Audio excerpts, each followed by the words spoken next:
Le SNOP, c'est Sales and Operation Planning. C'est un processus qui se dirige à l'horizon tactique de l'entreprise, donc 12-24 mois, et qui vise à aligner l'offre que l'on souhaite produire au sein de l'entreprise, et donc la production au sein de ses unités et ses approvisionnements, versus la demande qu'il vient.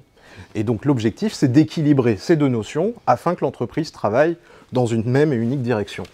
Avec, je compléterais finalement cette notion aussi d'atteindre aussi les objectifs financiers de l'entreprise, hein, parce qu'à un moment, on parle beaucoup de profitabilité, de rentabilité, de supply chain durable, donc il ne faut pas non plus éluder le niveau de performance de la supply chain. Donc toujours avec cette couche financière et atteindre des objectifs financiers de l'entreprise.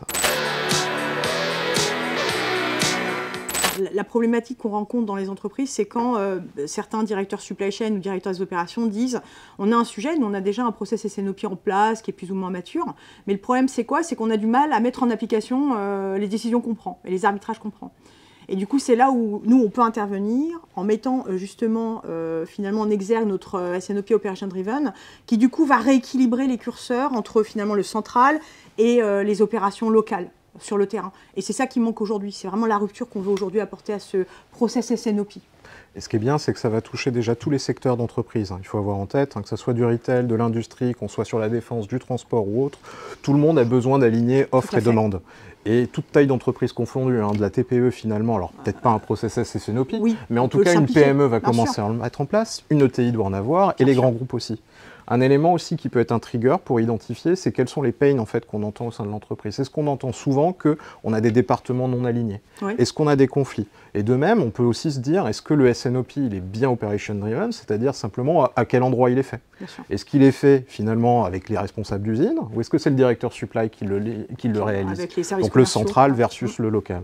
Et je rajouterai un dernier point, qui est finalement aussi que ce SNOP, est-ce qu'on entend parler souvent de problèmes de « Ah bah finalement on n'a pas commandé assez » ou alors j'ai un problème, c'est-à-dire que on a fait tout ce qu'on voulait, mais ce qu'on voit c'est qu'en fait notre fournisseur de tier X, on n'avait pas l'information que lui il pouvait pas.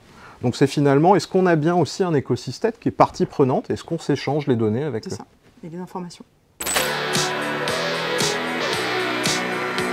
Alors déjà, ce qui est essentiel et il faut qu'on le rappelle, c'est qu'effectivement, pour mettre en place déjà un SNOP, avant d'être Operation Driven, c'est vraiment d'avoir un socle fort.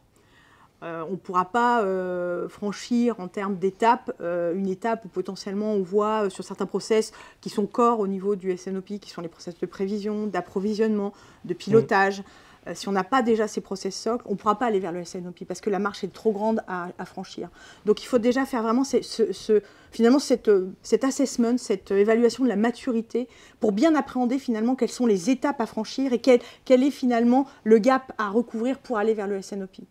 Et après, dans le SNOP, selon moi, il y a quand même une notion qui est essentielle, c'est mettre en place les structures organisationnelles dédiées. Oui. Ce qu'on voit beaucoup aujourd'hui dans les entreprises, c'est qu'on fait du SNOP avec des gens qui vont faire de la pro, de la prév.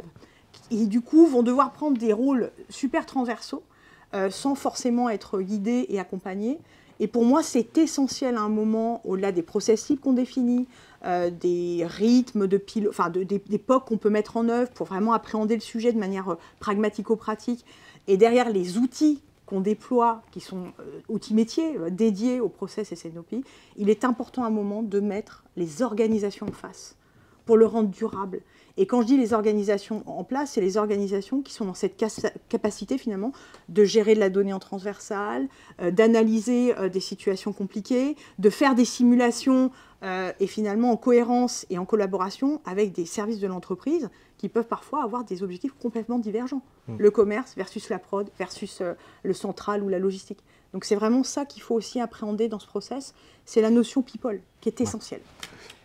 J'allais compléter un petit peu sur ces points justement qui est l'humain. Le process SNOP, si on parle d'outils, il n'y a pas forcément besoin d'avoir en place une solution IBP dernière génération. Oui, Excel peut être déjà une très bonne base pour se lancer.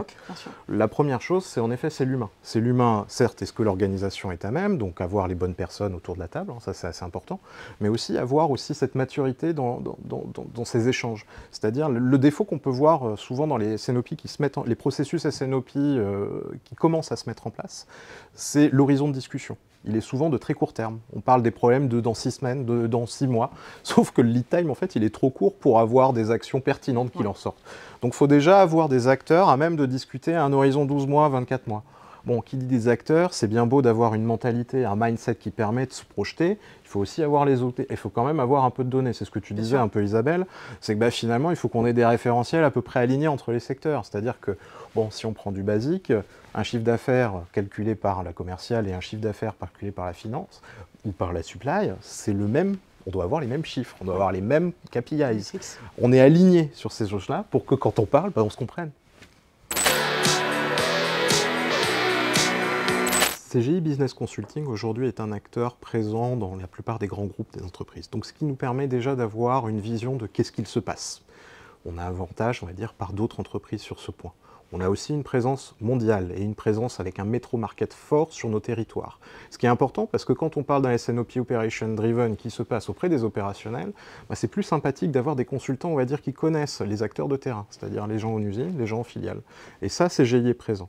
Par ailleurs, on a un spectre général, c'est-à-dire qu'on est aujourd'hui en capacité d'adresser la finance, la supply chain, les activités commerciales, la production. Est-ce qu'on connaît ces acteurs et les faire converger autour d'un même processus? CGI est pertinent sur cette action.